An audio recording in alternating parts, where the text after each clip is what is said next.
For well over 1,000 years, this region has been a center for agriculture and all of the products that come alongside it.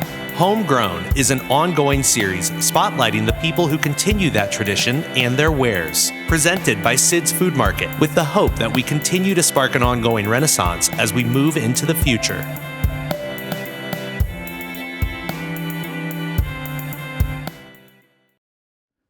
We're out here in a little draw area where it got a little more moisture and the grass really grew up good. It's good to see the fall colors, the different varieties of grass. It's really a pretty time of year when that grass puts on its seed heads, has some color to it, and it's doing what it's supposed to do. I'm Daniel Unruh. My family and I are here near Las Vegas, New Mexico, Red Barn Ranch, and we raise sweetgrass beef. You know, the cow's a marvelous creature. If we can just let it do what it's designed to do and not get in the way of nature, it can convert that grass into a really nutrient-dense product, beef, for you and me. And if we can just let that cow do its job instead of trying to harvest the forage with machinery and burning diesel fuel, we can lower our carbon footprint also. Sweetgrass Cooperative was formed about 10 years ago to fill a need of another co-op. That was La Montanita Cooperative. And they were needing a source of consistent, reliable cattle year-round. You know, it's not that hard to supply grass-fat cattle in the fall time of the year, but to supply those cattle year-round through the winter is a little more difficult. And that's where the spirit of the cooperative came in, and we were able to come together and put that forage chain together where you can keep those cattle growing and on grass year-round. This isn't state-specific. It's southern Colorado and northern New Mexico, but it's interesting that that is the historic Rio Grande trade corridor, where there was transactions going on for thousands of years prior to this time.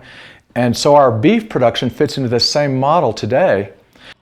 And we've been able to supply this beef year-round, and we're raising it in a way that we feel is healthy. We eat a lot of the beef ourselves, and it's always on grass. It's grass-fed and finished. Most cattle are on grass at some point in their life, but these are grass-finished, and so they're never in a feedlot type of setting. Okay, so we're just throwing some hay to these calves here. We had this beautiful snow, which is moisture, but the calves are on the grass on the pasture year-round. But if it snows and covers up the grass too much, then we throw them some hay. So trying to call them up here to the hay. They've been out wandering around this morning, and throw them some hay here to keep their bellies full.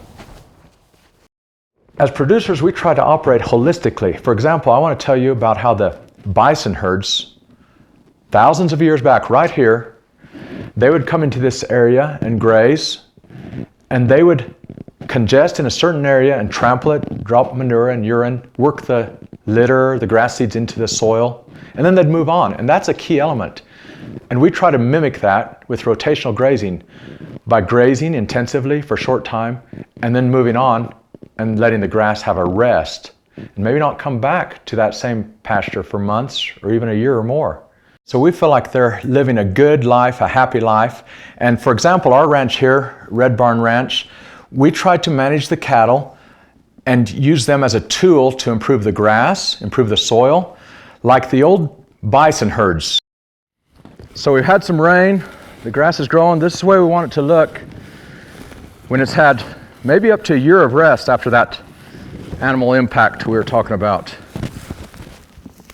Grandma grass cures out, and it's like hay on the stem. The cows harvest it in the winter instead of us doing it with machinery. Side oats grandma. About a half dozen of us ranchers are producing for the Sweetgrass Cooperative, from San Juan Ranch up in the San Luis Valley to Peculiar Farms down Los Lunas and a couple ranches in the western part of the state. We set certain protocols to ensure that we can raise quality beef every time. We use ultrasound technology to check every one of these animals for marbling, for tenderness, for the ribeye, and things like that, so we can ensure a quality product. So I think the way we as the individual producers with Sweetgrass Cooperative operate goes right along with Sid's vision of regional food that's produced in a responsible way.